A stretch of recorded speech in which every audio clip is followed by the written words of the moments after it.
সম্মানিত মুমিন ও মুসলমান দিনী ভাই ও বোনেরা, আসসালামু আলাইকুম ওয়া রাহমাতুল্লাহি ওয়া বারাকাতুহু। আপনারা দেখতেছেন অদৃশ্য জিন ও জাদুর কোরআনিক চিকিৎসা চ্যানেল, সঙ্গে আছে আমি মোহাম্মদ জসিমউদ্দিন। তো সম্মানিত হযরতগণ, আজকে আপনাদের মাঝখানে খুব গুরুত্ব একটা বিষয় নিয়ে আলোচনা করব ইনশাআল্লাহ, যে আহ, জাদু সম্পর্কে বিস্তারিত কথা বলবো ইনশাআল্লাহ। তো হযরতগণ, জাদু কিন্তু দুইভাবে করা হয়। একটা হচ্ছে খাওয়ানোর মাধ্যমে জাদু, সেটা যেকোনো বস্তুর উপর দিয়ে হোক না কেন, যেকোনো জিনিস দিয়ে হোক না কেন, খাওয়ানোর মাধ্যমে একটা জাদু করা হয়। আরেকটা হচ্ছে কোনো জিনিস পুতুলের মাধ্যমে অথবা অ্যা কাপড়ের মাধ্যমে, চুলের মাধ্যমে অথবা তাবিজ কোনো জায়গায় পুঁতে রাখে। ঠিক আছে? ২ ধরনের ২ টা জাদু করা যায়। একটা হলো ডাইরেক্ট খাওয়ানোর মাধ্যমে, আরেকটা হলো বিভিন্ন পন্থা আছে, ওইভাবেও করা যায়। তো যাই হোক, ইনশাআল্লাহ ধারাবাহিকভাবে আমি ২ টা বিষয় নিয়ে কথা বলবো। আপনারা না পুরো ভিডিওটা না টেনে দেখবেন ইনশাআল্লাহ। পরিপূর্ণ বিষয়টা বুঝতে পারবেন এবং কি সঠিকভাবে আপনারা এই জাদু চিকিৎসাটা করতে পারবেন। তো যাই হোক, আজকে আমি যে বিষয়টা নিয়ে কথা বলবো, যে খাওয়ানো জাদু পেটের মাধ্যম থেকে বের করবেন কিভাবে? এটা যেকোনো বস্তু দিয়ে হোক না কেন, কোনো এক ব্যক্তিকে খাওয়ানো জাদু, মানে জাদুর মাধ্যমে কোনো কিছু খাওয়াইছে।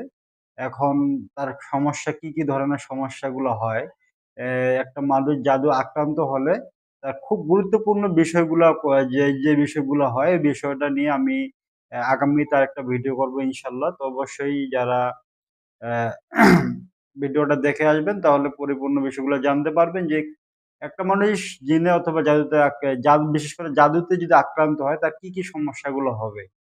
এই বিষয়টা নিয়ে আরেকটা ভিডিও করা হবে। তো আজকে যে বিষয়টা নিয়ে কথা বলবো, ওই বিষয়টাই আপনাদেরকে বলে রাখি, যে পেটের মাধ্যমে যেকোনো যদি যেকোনো জাদুকৃত বস্তু যদি থাকে, খাওয়ানো কোনো কিছু জাদু থাকে, ইনশাআল্লাহ ওগুলো আপনারা কিভাবে বের করে নিয়ে আসবেন। কারণ যদি আপনি জাদুকৃত বস্তুগুলা অথবা যে জিনিসগুলা দিয়ে জাদু করে আপনাকে খাওয়ানো হইছে, ওই জিনিসটা যদি না বের করে নিয়ে আসেন, তাহলে ওই রোগীটা কোনোভাবেই পরিপূর্ণ সুস্থ হবে না। তার কারণে অবশ্যই পেটের জাদুগুলো আপনাকে বের করতে হবে। তো বের করার জন্য খুব সহজ একটা পদ্ধতি আপনাদেরকে শেয়ার করবো ইনশাআল্লাহ, এবং এটা ১০০% পরীক্ষিত। ১০০ তে ১০০ কাজ হবে। আপনার যেকোনো মুত্তাবিরেরা এই কাজটা করে দেখবেন। আমি নিজেও এইভাবে পেটের জাদু যদি থাকে, আমি নিজেও এইভাবে কাজ করে বের করে থাকি ইনশাআল্লাহ। এটা আমার ১০০% পরীক্ষিত একটা আমল।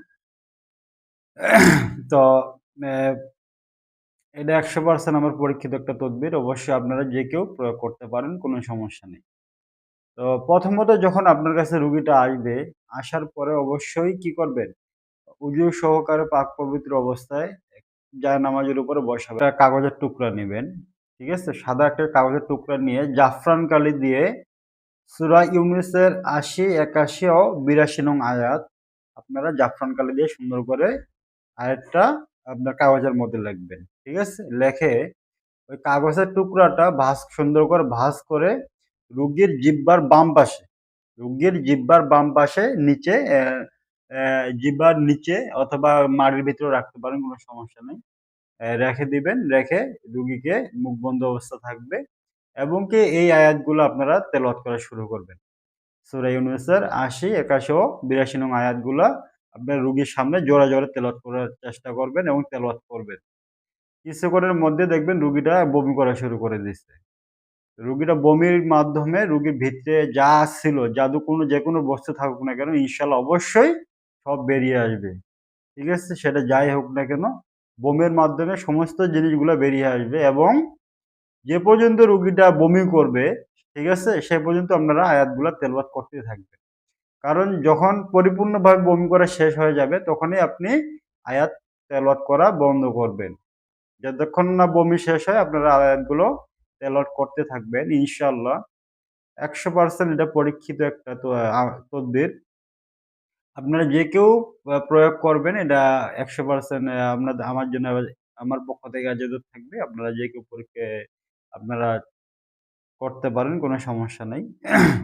তো হযরতগণ, যাই হোক, আজকে যে বিষয়টা নিয়ে, যেহেতু আপনার জাদু ২ ভাবে করানো হয়। একটা হলো খাওয়ানোর মাধ্যমে, আরেকটা হলো দাফনকৃত জাদু আছে। আপনার বাড়ির মধ্যে বিভিন্ন জায়গায় তাবিজ-কবজ পুঁতে রাখে, মানুষ জাদু করে, অথবা আপনার চুলের মাধ্যমে, কাপড়ের মাধ্যমে অথবা পুতুলের মাধ্যমে, ঠিক আছে? বিভিন্নভাবে জাদু করা যায়। তো ওইসব জাদুগুলো আপনারা কিভাবে নষ্ট করবেন ওই বিষয়টা নিয়ে ইনশাআল্লাহ আগামীতে কথা হবে। এইজন্য সামনের পরবর্তী ভিডিও পাওয়ার জন্য অবশ্যই চ্যানেলটি সাবস্ক্রাইব করে পাশে থাকবেন ইনশাআল্লাহ। তাহলে পরিপূর্ণ বিষয়গুলো আপনারা জানতে পারবেন। আসসালামু আলাইকুম ওয়া রাহমাতুল্লাহি ওয়া বারাকাতুহু।